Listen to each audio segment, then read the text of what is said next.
Bonjour à tous. Aujourd'hui sur ABC Talk TV, on me propose comme thème comment arrêter le tabac. Vous le savez, je suis médecin, je suis chirurgien, cancérologue, chirurgien certes à la retraite qui a opéré malheureusement trop de patients atteints de cancer du poumon, qui étaient liés au tabac. Et j'ai dû, pour réfléchir à cette conférence et répondre aux questions qui me seront posées, j'ai dû réfléchir à partir d'un certain nombre de chiffres. Les voici. Quel est le coût social du tabac en euros en France par année? 120 milliards. 120 milliards. Le coût total, coût social. Les taxes pour l'État, on a souvent dit qu'elles étaient plus importantes que ce que ça coûtait. Ce n'est pas vrai. Les taxes pour l'État, c'est à peu près 16 milliards, tandis que les soins représentent 26 milliards. Ça veut dire que les conséquences du tabac sont des conséquences négatives. Il n'y a pas une seule conséquence positive dans l'utilisation du tabac et nous allons passer en revue tout cela. En France, on compte 75 000 décès par an. Rendez-vous compte, 75 000 décès par an qui sont dus au tabac. Mais il y a quand même une bonne nouvelle, c'est que les jeunes sont sensibles à la nature, à la pollution, et ils ont compris que le tabagisme, c'était de la pollution qui allait contre l'écologie. Donc ça, c'est très important à avoir en tête et on observe dans les statistiques pour les 13-15, les 15-20 ans, ceux qui commencent à fumer, que non seulement ils essayent, mais que heureusement, il y en a moins. Mais il y en a toujours trop. On essaye de planifier pour les années à venir, considérons qu'entre 2014, naissance, et 20 ans plus tard, 2034, qu'en 2034, il n'y aurait plus de tabagisme, il n'y aurait plus de conséquences négatives du tabac. Et là, je vais parler d'abord en tant que cancérologue, et je vais m'adresser non seulement aux hommes qui ont déjà payé très très cher la facture, mais aux femmes qui commencent à la payer aussi chèrement. En effet, la capacité respiratoire d'un homme n'est évidemment pas tout à fait la même que celle d'une femme. Serait-elle la plus haute sportive dans n'importe quel sport? C'est pour ça que vous n'avez pas des équipes de football ou de rugby qui sont mixtes. Vous avez des équipes de football féminines, masculines, de rugby, etc. Parce que la capacité respiratoire n'est pas la même, la capacité musculaire, tout cela n'est pas la même chose dans le sexe masculin et dans le sexe féminin. Et ce qui est important à considérer, c'est que lorsqu'une femme fume un paquet par jour, c'est comme si l'homme en fumait deux. Et donc, qu'une femme qui vous dit « mais moi je ne fume qu'un demi-paquet par jour », c'est déjà beaucoup. C'est comme un homme qui fume son paquet par jour. Alors évidemment, la maladie n'intervient pas dans la semaine qui suit le début du tabagisme. Il faut qu'il y ait une addiction. Cette addiction, elle est parfaitement travaillée par tous ceux qui vous proposent le tabagisme. Et vous le savez bien, il y a eu les paquets de tabac et on a augmenté le prix des paquets de tabac, je crois, jusqu'à 10 € le paquet de tabac. Mais rendez-vous compte, si vous fumez un paquet par jour, sur 30 jours, multiplié par 10, vous voyez ce que cela représente comme gaspillage. Car vous paierez toujours 2 fois le tabac. Vous le paierez lorsque vous allez le fumer et vous allez le payer quand vous aurez des problèmes de santé. Ces problèmes de santé ne sont pas simplement que des problèmes de cancer du poumon. Il y a des cancers du larynx. Ces hommes, moins de femmes heureusement, qui se retrouvent avec un petit trou ici au niveau de la trachée, qui n'arrivent pas à parler correctement parce que le chirurgien, pour sauver la vie, a été obligé d'enlever le larynx, les cordes vocales.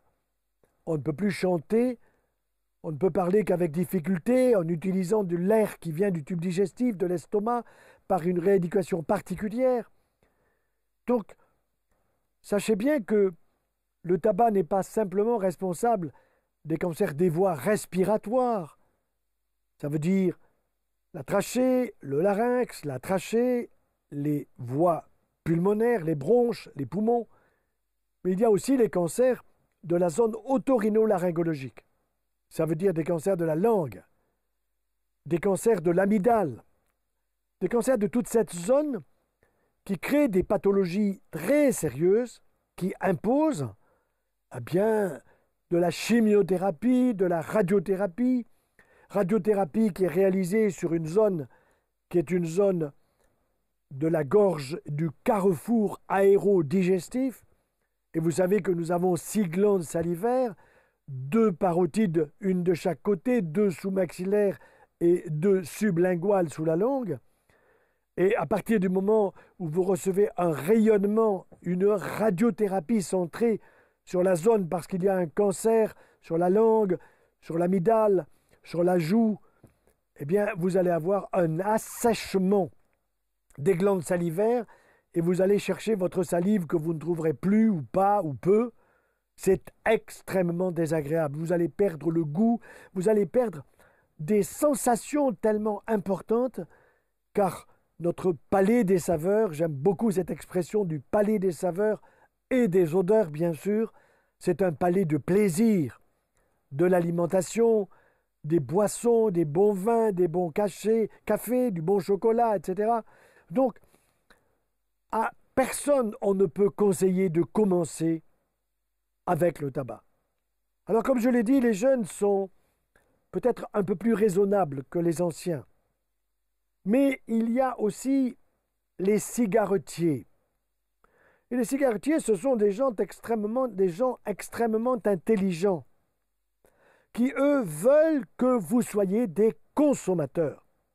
Consommateurs que j'aurais tendance à couper en 2 mots avec 2 S, consommateurs. Et comme ils se rendent compte que dans les pays développés, où il y a eu de l'information, où il y a des campagnes anti-tabac, contre le tabagisme, des associations, des collègues qui en parlent régulièrement sur les grandes émissions de télévision, eh bien, les cigarettiers, eux, cherchent comment contourner les pertes financières. Alors, ils vont les contourner de 2 façons. Ils vont aller vers les pays dits en voie de développement, où il y a moins d'informations, et où on va exploiter les jeunes, on va éclater le peuple. Alors ce n'est plus Lucky Luke, c'est plus le cavalier sur son cheval avec son chapeau et sa cigarette au bec, mais on va continuer à faire passer de la publicité très intelligente, très attractive, pour y compris montrer de la virilité, montrer de la force à des femmes qui voudraient être équivalentes des hommes, et pour les pousser à consommer. Donc attention, si cette émission peut passer sur les pays en développement, en voie de développement, c'est très important qu'elle puisse diffuser largement pour que les jeunes ne tombent pas dans le piège du tabagisme. Car c'est un piège. C'est un piège où on va vous voler de l'argent. Alors on ne vous vole pas, mais on vous trompe pour que vous consommiez. Et c'est un piège pour votre santé. Alors je sais bien que on a préparé d'autres systèmes. On a préparé ce qu'on appelle l'appareil qui chauffe, qui va libérer un aérosol à inhaler. La cigarette, par exemple, elle brûle le tabac à 800 degrés, elle va créer une combustion, vous allez respirer tous les produits qui sont des produits de très mauvaise qualité, avec de la nicotine dont vous allez devenir addict. Et où elle va, cette nicotine? Elle va passer dans votre circulation sanguine et une grande partie sera urinée. Mais quand vous dites elle sera urinée, vous pouvez penser ah bon, elle sera éliminée, mais pas du tout. Elle va stagner dans vos urines car vous n'urinez pas toutes les 5 minutes. Et la stagnation de la nicotine dans vos urines c'est pour plus tard un cancer de la vessie. Et le cancer de la vessie, ce n'est pas une partie de plaisir. Ce sont des cancers qui touchent l'intérieur même de la vessie, où il faut nettoyer, passer des appareils à l'intérieur, où il faut donner de la chimiothérapie dans la vessie, donner des infiltrations, des infusions, comme on pourrait dire, de BCG, du bacille qu'on utilise contre la tuberculose en vaccin que l'on va mettre dans la vessie pour traiter des cancers de la vessie. Et parfois, on est obligé d'enlever complètement la vessie et alors vous allez uriner avec une poche sur le côté ou une de chaque côté parce que les urines viennent de chaque rein avec un tunnel, un canal qui s'appelle l'urtère vers la vessie. Et si je vous enlève la vessie, il faut que les deux urotères, je les réunisse pour qu'ils arrivent à la peau et vous allez uriner à ce niveau-là, au niveau de la peau. Croyez-moi, ce n'est pas du tout agréable parce que ça sera quand même la seule solution pour vous sauver la vie. Alors, les cigarettiers, ils utilisent les pays émergents, où là, on observe une consommation croissante. Alors, ils ont baissé le prix, bien sûr qu'ils ne sont pas à 10 euros, parce que ces gens-là, dans ces pays émergents, ne peuvent pas se payer un paquet de cigarettes à 10 euros. On va leur mettre à 2 euros. L'objectif, c'est de les rendre addicts, c'est qu'ils ne puissent plus s'en passer. Et puis, on va utiliser la cigarette électronique. Alors, un de mes collègues, à juste raison, a dit « Il vaut mieux encore la cigarette électronique à la cigarette classique. » Moi, je dirais aucune des deux. Parce que dans la cigarette électronique, et même dans les cigarettes jetables que nous allons voir, il y a du tabac à chauffer, il y a ce qu'on appelle les PUF, PU2FS, qui sont des cigarettes électroniques jetables. Ça, ce sont des trompes-couillons. Couillon au sens, ce que ça veut dire, on vous trompe totalement, on vous prend pour un imbécile. Vous n'avez pas le droit de vous laisser traiter comme un imbécile. Ces cigarettes jetables sont éminemment dangereuses. Alors évidemment, il y a des goûts différents. Elles ont des arômes plus ou moins acidulés qui sont destinés à vous convaincre de recommencer. En plus, on vous dit c'est jetable. Et parfois, à la maison, vos parents vont vous dire que c'est pas bon et vous dites « Mais non, tu n'y connais rien. Moi, on m'a dit parce que vous avez vu des publicités et on vous a trompé. » Alors, vous savez, le niveau d'expérimentation du tabagisme à l'âge de 17 ans, il reste important. Il est autour de 50% des jeunes à l'âge de 17 ans qui essayent le tabagisme. Alors, vous me direz qu'avant, c'était 60%, il y a eu une réduction de 10%. C'est bien, mais ce n'est pas suffisant. Vous avez le plan anti-tabac 2023-2027, nous y sommes, qui doit normalement stopper le marketing de façon à supprimer cette image de la virilité liée à la liberté et liée au tabagisme, du cow-boy de Marlboro, la séduction de la femme que l'on doit valoriser à juste raison, mais ce n'est pas avec le tabac qu'on va valoriser une femme. Car je reviens là-dessus en tant que cancérologue. J'ai malheureusement vu trop de femmes aujourd'hui avec des cancers du poumon qui sont inopérables. Entendez-moi bien, inopérables. Ça veut dire qu'on ne peut pas enlever la tumeur. Ça veut dire que quand on examine ici, au-dessus de la clavicule, d'un côté ou de l'autre, cette femme qui a un cancer du poumon, il y a déjà des ganglions qui sont atteints. Nous avons des ganglions qui sont faits pour nous défendre, qui appartiennent au système immunitaire de protection de nos poumons. Et voilà que nous inhalons des cochonneries qui sont cancérigènes, éminemment cancérigènes, tout le monde le sait, jusqu'au moment où le ganglion est atteint, c'est-à-dire que le système immunitaire est dépassé. Et quand le système immunitaire est dépassé, vous avez beau avoir les meilleures chimiothérapies, les meilleures chimio-immunothérapies, les meilleures radiothérapies, vous ne pouvez plus intervenir, il n'y a pas d'indication chirurgicale. Or, la guérison du cancer du poumon passe par l'ablation de la zone tumorale. Quand c'est le début, on peut enlever un lobe du poumon, parfois il faut enlever tout le poumon, mais à partir du moment où les ganglions sont atteints, c'est trop tard. Et nous voyons aujourd'hui plus de cancers du poumon chez les femmes qui sont inopérables que nous ne voyons des cancers du poumon chez l'homme. Car chez l'homme, je dirais que nous avons tellement l'habitude d'en voir que chez un tabagique, on propose aujourd'hui, et c'est ce qu'il faudrait faire, à partir d'un certain, je dirais, d'une certaine intoxication tabagique, un scanner pulmonaire tous les ans.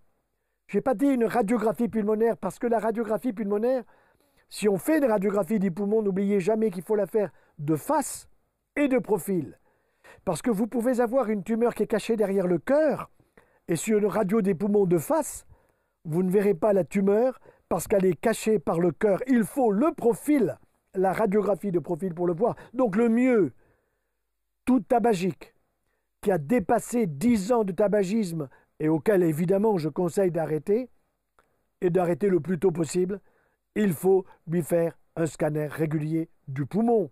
Mais attention, vous allez me dire « Ah mais docteur, j'ai arrêté le tabac il y a 20 ans et pourtant j'ai un cancer du poumon. » Mais oui, parce que vous avez initié ce cancer du poumon pendant les 10 ans où vous avez fumé et puis vous vous êtes arrêté. Alors vous avez fait le cancer peut-être à 45 ans, à 50 ans, à 60 ans. Mais ce qui est certain, c'est qu'il est lié à votre tabagisme. Alors vous me direz, il y a des gens qui ne sont pas des fumeurs et qui font des cancers du poumon, je sais. C'est pour ça qu'il y a le tabagisme passif à comparer au tabagisme actif. L'actif, c'est celui qui fume. Ah, je fume la pipe et je n'inhale pas le tabac. Ah, je fume un cigare de temps en temps et je n'inhale pas le tabac, je le garde et puis je le fais ressortir de ma bouche ou de mon nez, etc. Mais attention, ne croyez pas que votre zone ici du palais des saveurs n'est pas une zone sensible. C'est une zone hypersensible, non seulement sensoriellement, sensitivement, mais également immunologiquement. Immunologiquement, que voulez-vous dire? Eh bien, tout simplement, vous avez des amygdales. Les amygdales que l'on voit quand on ouvre largement la bouche avec un petit miroir, on les voit derrière au fond, au niveau du voile du palais, de chaque côté de la luette. Mais il y a aussi derrière, dans le nasopharynx, d'autres types d'amygdales qui sont ce qu'on appelle les végétations, qui sont des formes adénoïdes, qui sont des formes de protection immunitaire. Si les personnes, assez tôt dans leur vie, étaient capables de comprendre comment fonctionnent nos défenses immunitaires et de comprendre que nos premières défenses immunitaires, elles sont d'emblée dans mon palais des saveurs, amygdale et végétation. Et chaque fois que je mange des aliments qui ne sont pas de qualité, chaque fois que je respire des choses qui ne sont pas destinées à ma santé, je stimule un système immunitaire qui est destiné à me protéger. Mais si je l'irrite trop par un tabagisme actif ou passif, et nous avons à peu près 3000 cas de cancer du poumon liés à du tabagisme passif, eh bien, à ce moment-là, je vais payer la facture.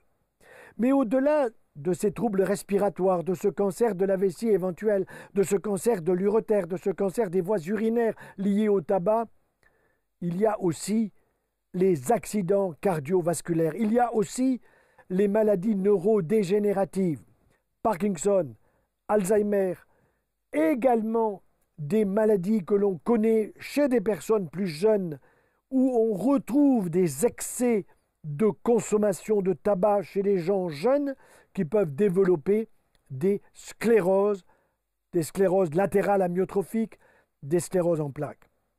On va maintenant venir sur les questions qui vont apparaître sur l'écran pour que je puisse répondre aux questions qui ont été posées par les auditeurs de ABC Talk TV qui étaient au courant que nous allions donner une conférence sur comment arrêter le tabagisme. Alors, quelles sont les conséquences du tabac sur la santé? Pose la question à Paris, Michael de 32 ans.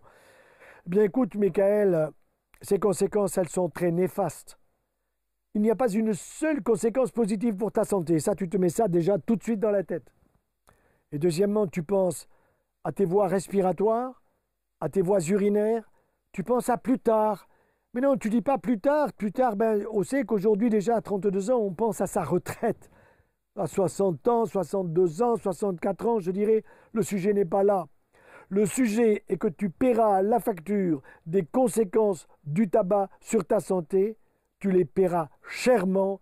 Et donc, un conseil, si tu n'as pas commencé, ce n'est pas le moment de t'y mettre. Pas plus d'ailleurs à une consommation de drogue sous forme de hashish, par exemple, de marijuana, qui n'est pas bonne pour ton cerveau parce qu'on sait que cette intoxication marijuanique, si on peut dire, ou hashish, est une intoxication qui va abîmer ton cerveau et augmenter des pathologies de type schizophrénie, bipolarité et des pathologies qui nécessitent alors des traitements psychiatriques qui sont extrêmement pénibles et lourds. La question suivante, comment se préparer à arrêter de fumer? Eh bien, Karim pose une excellente question, ça veut dire qu'il y pense. Mais se préparer, c'est bien, mais il ne faut pas se dire je me prépare pour qu'à Noël, je considère que je vais arrêter, un peu comme celui qui décide au mois de janvier qu'il ne va pas boire une goutte de vin, une goutte d'alcool, ou qui va dire, bon, au mois de janvier, j'arrête de fumer pendant un mois et qui reprend en février, plus encore que ce qu'il faisait au mois de décembre. Penser à se préparer, c'est une très bonne idée, mais là, il ne faut pas traîner. On peut se faire aider par ce qu'on appelle des tabacologues. Ce sont des collègues qui ont différentes méthodes à vous proposer, qui vont peut-être proposer de passer par la cigarette électronique qui est moins dangereuse, mais attention, n'oubliez pas que très souvent, dans la cigarette électronique au départ, il y a de la nicotine. N'oubliez pas aussi qu'il y a des patchs qui sont des patchs de nicotine, qui sont destinés à vous désinhiber, à vous désensibiliser, bien que ce ne soit pas facile. Je sais bien que dire s'arrêter de fumer, c'est simplement de décider de s'arrêter, et puis de s'arrêter, ça ne veut rien dire, et ça n'est pas possible, surtout quand on est en addiction. Mais la question est bien posée. Donc se préparer à arrêter de fumer, voilà une bonne idée. Ensuite, je dirais, si vraiment vous êtes une personne très addicte, n'hésitez pas à aller voir un de mes collègues tabacologues. Ce sont des pneumologues qui ont fait des formations en tabacologie et qui vous donneront des idées concrètes et qui vous suivront. Et ça, c'est un peu que le reproche que je fais en cancérologie à mes collègues, c'est que quand nous avons opéré, quand nous avons traité un malade et que on est content de tout ce qu'on a fait en disant, ben voilà, on a fait le mieux pour vous, ben je pense qu'on oublie de dire à cette personne, je veux vous suivre, non pas pour vérifier que vous ne faites pas des métastases, mais je veux vous suivre pour savoir si vous suivez mes conseils. Est-ce que vraiment vous suivez les conseils que je vous ai donnés, à savoir de ne pas reprendre la cigarette, de ne pas être dans un endroit où il y a du tabagisme en folie dans des boîtes de ceci ou de cela, et en même temps, je vous conseille d'être une personne qui va aider les autres, puisque vous avez payé la facture très chère, aider les autres à ne pas retomber dans les travers qui fait que vous vous êtes retrouvés avec ces pathologies extrêmement sérieuses dont je parle de vos enfants, je parle de vos petits-enfants. En tant que cancérologue, chez moi, évidemment, on ne fumait pas et mes enfants faisaient partie d'un club qui s'appelait Pataclope à l'époque. Pataclope. Et jamais une personne qui venait me voir, que ce soit un ami ou un malade, ne pouvait rester à la maison avec une cigarette parce que je n'avais rien à dire. Mais c'était les enfants qui, eux, disaient Pataclope, non, non, ici, on ne fume pas. Et ensuite, parce qu'on t'aime, on t'aide à ne pas utiliser le tabac. Donc, se préparer à arrêter de fumer, voilà une excellente idée. Question suivante. Alors, quels sont les bénéfices de l'arrêt du tabac sur la santé? Ils sont immédiats. Ils sont immédiats, mais vous n'allez pas les sentir tout de suite. Parce que, par exemple, le matin, vous avez, quand vous êtes un fumeur invétéré, que vous fumez votre paquet par jour, le matin, vous vous levez un peu avec la gueule de bois, avec une mauvaise haleine, et votre conjoint peut vous le faire remarquer, et je dirais qu'il a intérêt aussi à vous le dire, que ça va s'améliorer. Que ça va s'améliorer, et en même temps, vous allez vous rendre compte peut-être que vos dents qui commençaient à s'abîmer, que le dentiste qu'il fallait aller voir régulièrement, vous aurez besoin de le voir un peu moins souvent. Vous aurez l'impression d'avoir une langue plus jolie, plus rose. Donc vous allez voir des bénéfices d'abord dans la zone otorino-laryngologique.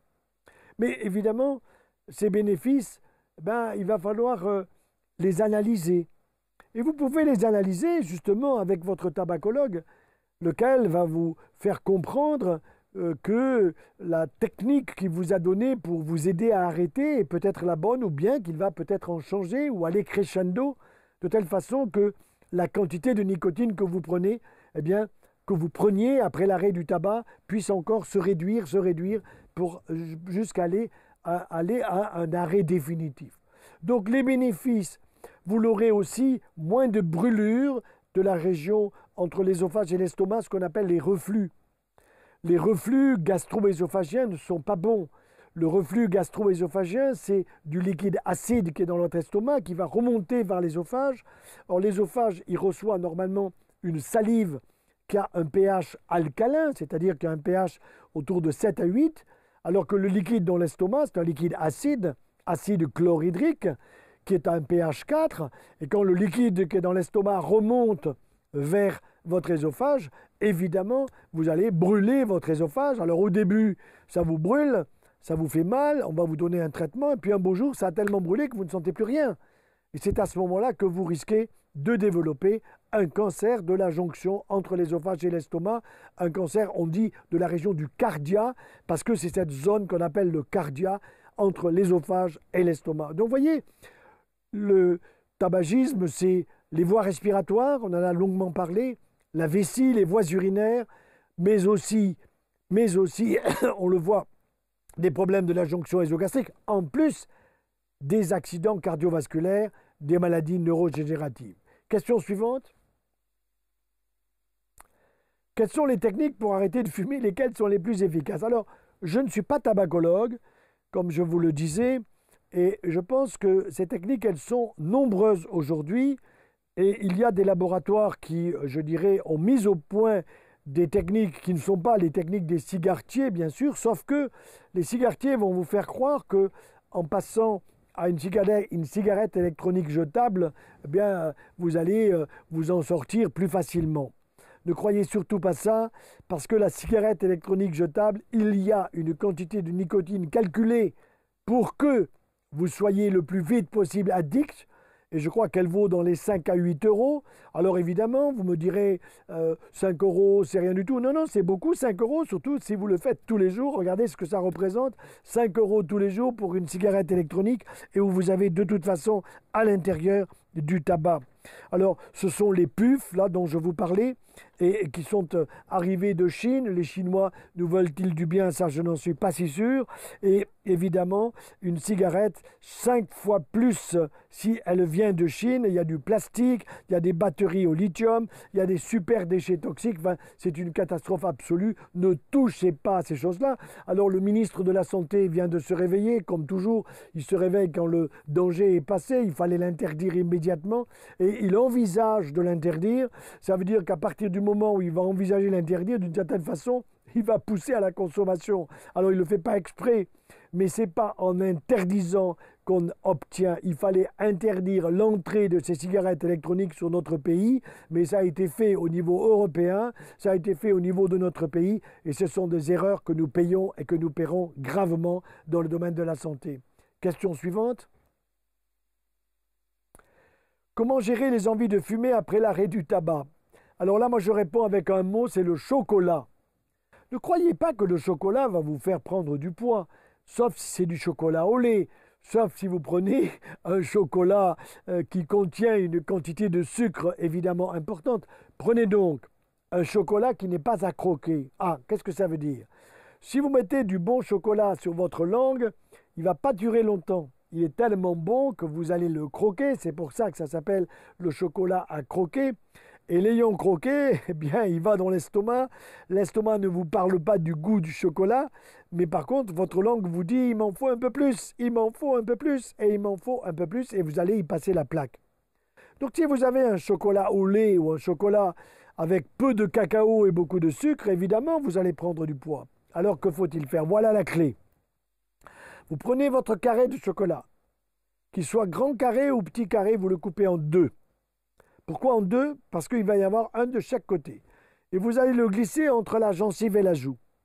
En le glissant entre la gencive et la joue de chaque côté, vous n'aurez pas tellement le goût du chocolat.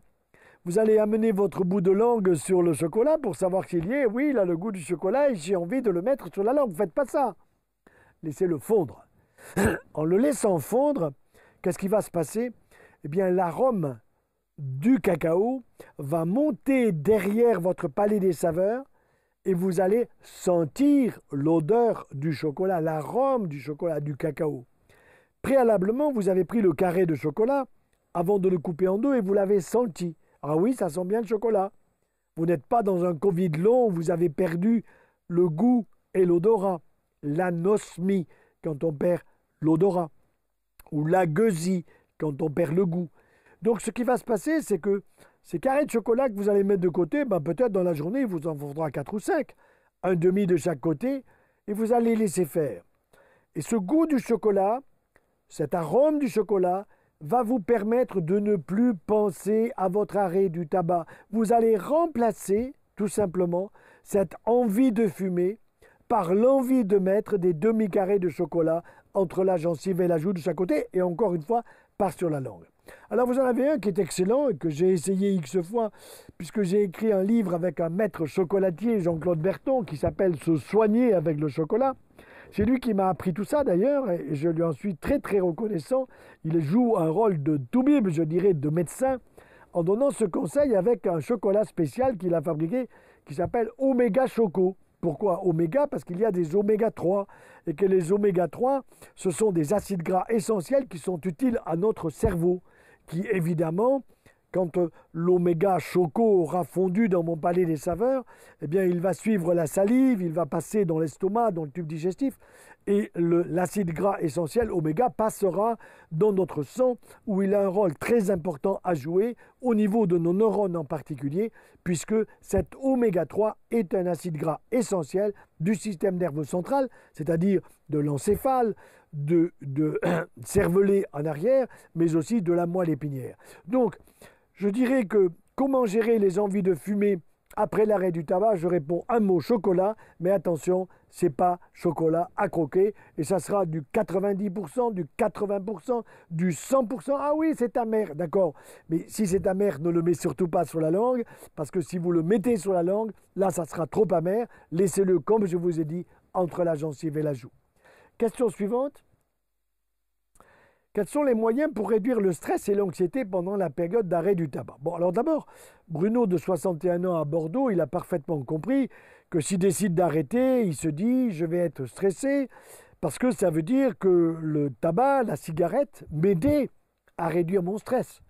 Quand je fumais ma cigarette, j'étais moins enquiquinant avec ma famille, avec mon travail, avec mes collaborateurs, avec je ne sais qui. Et donc, je tenais ma cigarette au bec pour me calmer en quelque sorte, c'est-à-dire pour réduire mon stress. J'ai justement écrit un bouquin qui s'appelle « Lutter contre le stress, un remède anti-cancer ». Vous voyez, lutter contre le stress, un remède anti-cancer. Ça veut dire que le stress est un élément du cancer. Et donc, lutter contre le stress est un élément positif, donc ça veut dire que c'est une lutte. L'arrêt du tabac, c'est un combat. C'est un combat que vous devez gagner. Vous devez gagner dans la mesure 1 où vous avez décidé d'arrêter le tabac, 2, vous avez pris les moyens pour arrêter, et là, je vous envoie sur mes collègues tabacologues qui sont souvent des pneumologues de très grande qualité, et puis vous ajoutez qu'il y a l'anxiété. L'anxiété, c'est quoi? L'anxiété, c'est « Ah, je suis certain que je suis anxieux parce que ça me manque. Je suis anxieux parce que ça me manque. » Donc, le grand danger de cette anxiété, c'est qu'on aille vous donner un anxiolytique. Un anxiolytique, c'est quoi? C'est un médicament qui est destiné, certes, à réduire votre anxiété, mais qui est destiné aussi, et ça, vous ne le savez peut-être pas, à ce que vous en consommiez et que vous en reconsommiez et que vous passiez d'une, je dirais, addiction au tabac à une addiction à des anxiolytiques. Par pitié, ni d'addiction aux anxiolytiques, ni d'addiction au tabac. Le stress, vous l'avez compris, faites du sport, bougez-vous, n'hésitez pas à aller prendre le grand air, allez voir un bon film, allez vous changer les idées, prenez un bon livre, prenez ce que vous voulez, gérez votre stress. La méditation, le yoga, un certain nombre de techniques qui peuvent être utilisées dans la gestion des émotions sont à notre disposition pour aider à l'arrêt du tabac. Et c'est là que vous avez des naturopathes qui sont des gens d'excellente qualité. Et souvent, les médecins ou les grands représentants de la médecine dans notre pays ne les comprennent pas. Ce n'est pas normal que la naturopathie, que l'ostéopathie ne soient pas reconnues dans notre pays parce que ce sont ces naturopathes, ces ostéopathes qui ont des fonctions différentes et complémentaires, ce sont des personnes qui sont capables de vous aider, sans être nécessairement tabacologue, sans être nécessairement médecin et sans vous faire une prescription de ceci ou de cela, ils sont capables de vous aider. Évidemment, je ne vais pas conseiller d'aller voir un médecin qui fume, d'aller voir un collègue qui vous donnera de mauvais conseils si lui-même n'a pas trouvé les solutions pour se libérer de sa propre intoxication. Donc attention au stress, attention à l'anxiété et aux anxiolytiques. Ne passez pas, je dirais, du tabac à des anxiolytiques. C'est ni l'un ni l'autre. Trouvez des moyens, il y en a.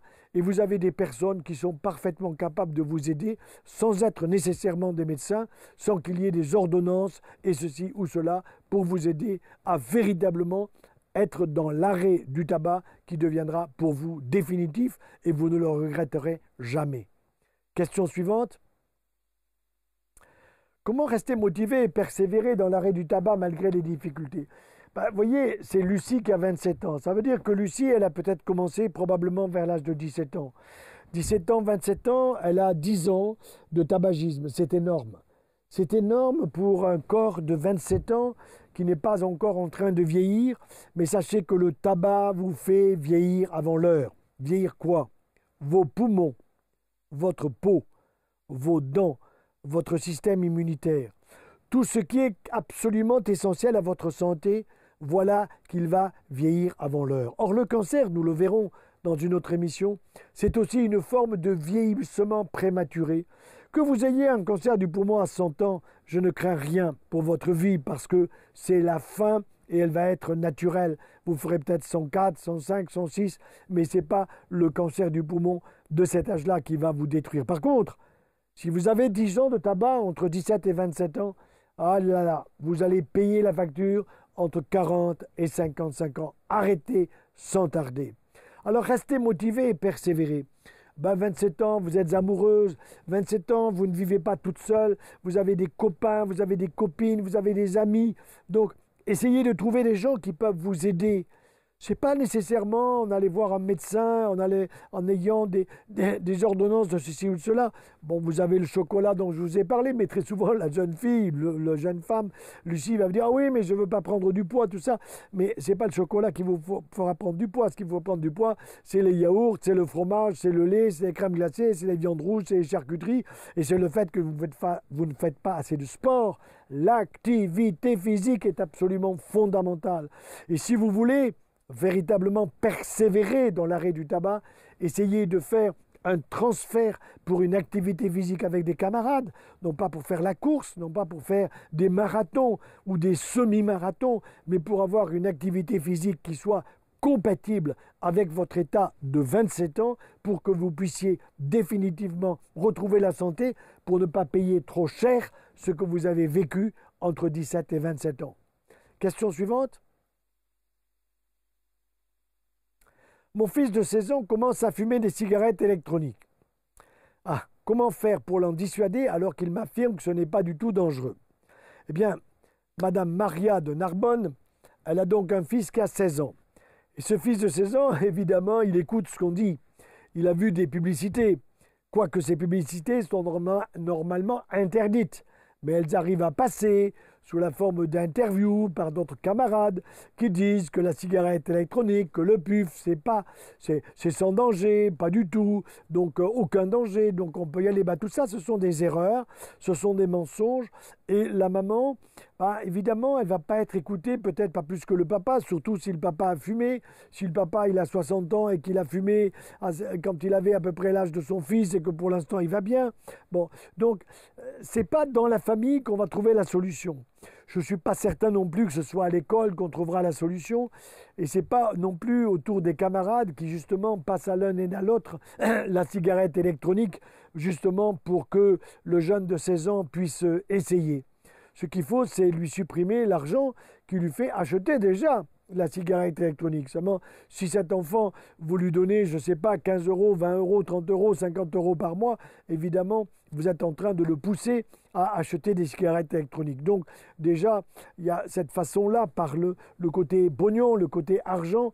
Et puis, vous avez aussi peut-être à demander conseil, à voir ensemble cette émission, de telle façon que ce jeune de 16 ans, appelons-le Jean-Baptiste ou Karim, puisse nous écrire pour que nous lui donnions des arguments encore plus scientifiques que ceux que nous avons le temps de dire aujourd'hui en l'espace de 3/4 d'heure. Voilà, donc votre fils, il a des cigarettes électroniques, eh bien il faut lui dire d'arrêter le plus tôt possible, on est en train de le tromper, c'est un garçon intelligent et il y en a qui le prennent pour, je dirais, l'exploiter. Donc dites-lui, ne te fais pas exploiter, il y a des adultes qui t'exploitent et arrête de te faire exploiter, tu deviendras plus intelligent et cela ira beaucoup mieux pour toi. Question suivante.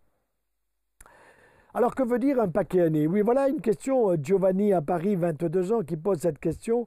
Eh bien, un paquet année, c'est l'équivalent de fumer un paquet par jour pendant une année. Ça veut dire que quand je vois un patient qui a été tabagique, je lui dis, vous avez fumé pendant combien d'années? Alors il réfléchit, j'ai commencé à 16 ans, j'ai fini à 40 ans. Ah d'accord, vous avez arrêté. Bon, c'est bien, vous en avez 60, d'accord. Mais vous fumiez combien? Oh ben je fumais le paquet par jour. Ah, le paquet par jour. Bon, eh bien si c'était par exemple, on va simplifier de 20 ans à 40 ans, ça vous fait 20 paquets années. 20 paquets années. Or, il faut savoir qu'à partir du moment où vous touchez 10 paquets années, vous avez une croissance du risque de cancer qui est extrêmement importante. Extrêmement importante. Donc, 10 paquets années, c'est beaucoup. Moi, je pense qu'il ne faut pas commencer. Je pense qu'il ne faut pas avoir un seul paquet année. Alors, vous pouvez me poser la question personnelle, est-ce que j'ai fumé? Ma réponse est oui. Et je vais vous dire pourquoi. Je préparais des concours de l'internat à l'époque et on m'avait fait croire à l'époque que de fumer, ça permettait de travailler un petit peu plus. Et j'avais besoin de temps pour travailler parce que pour ingurgiter tout ce que l'on a à travailler pour réussir des concours difficiles, eh bien on se dit, si j'arrive à travailler pendant 8 heures, c'est bien, mais si je peux travailler pendant 10 heures, ça sera peut-être mieux. Et donc, pendant à peu près 3-4 mois, j'ai fumé 17 cigarettes par jour, je vous donne le chiffre. Et puis un beau jour, j'ai décidé d'arrêter, donc je n'étais pas en addiction, pour voir si vraiment il y avait une différence sans tricher sur la quantité d'heures de travail que je pouvais fournir avec cigarette ou sans cigarette. Eh bien, je me suis rendu compte que sans les cigarettes, je pouvais travailler beaucoup plus, minimum 1 heure de plus sans les cigarettes. Pourquoi? Parce qu'il fallait en allumer une, il fallait l'éteindre, il fallait vider le cendrier. Il y avait des tas de gestes à faire qui faisaient que c'était des pertes de temps sur le travail que l'on avait à réaliser. Donc, je peux vous dire que j'ai fait ça pendant à peu près, je vous dis, 2-3 mois, et puis j'ai arrêté, ça servait strictement à rien, et j'étais trompé par des gens qui disaient, avec ça, vous travaillerez plus. Alors ensuite, j'ai fumé la pipe, parce que je trouvais ça assez sympa, avec de l'Amsterdamer. Ceux de ma génération savent que cet Amsterdamer était un tabac qui sentait très bon, mais finalement, la pipe, ça sent mauvais, il faut la nettoyer, là aussi, on perd du temps, donc ça peut durer, très peu durer, et j'ai gardé ma pipe comme un objet presque, je dirais, un objet ancien, mais j'ai arrêté définitivement. Donc, le paquet année, retenez qu'à partir du moment où vous allez dépasser les 10 paquets années pour un homme, un paquet année, c'est un paquet par jour pendant une année, et pour moi, en tant que cancérologue, pour une femme, c'est un demi-paquet année pendant une année pour une femme. Pour moi, c'est l'équivalent d'un paquet année. Donc, mesdames qui nous écoutez, tous les jeunes qui nous écoutent, tous les parents, tous les grands-parents qui nous écoutent, considérez que les cigarettiers, ce sont des coquins qui vous exploitent. Ce sont des gens qui ont gagné un argent fou, qui s'appellent Marlboro ou qui s'appellent toutes les marques de tabac, quelles qu'elles soient, qui ont gagné un argent fou sur notre dos. Nous avons actuellement à peu près 4700 milliards de mégots qui sont jetés dans la nature. 4700 milliards, vous voyez, donc ce sont des choses énormes. Et heureusement, les jeunes aujourd'hui qui ont une sensibilité écologique ont compris que le tabagisme est une erreur écologique manifeste. Tout écologue de qualité, je ne parle pas de la politique écologique, mais je parle de l'écologie, celle de la vraie nature, celle de la santé de la nature, de la santé de l'humain, de la santé des animaux, de la santé des plantes, c'est une civilisation sans tabac. Il ne s'agit pas de l'interdire, il s'agit de toucher et l'intelligence et le cœur. Et donc, quand vous touchez et l'intelligence et le cœur, vous touchez à la santé, vous touchez au bonheur, vous touchez au bien-être. À vous tous, mes vœux les plus chaleureux pour arrêter le tabac le plus tôt possible, dans les meilleures conditions, en étant les mieux accompagnés. À bientôt.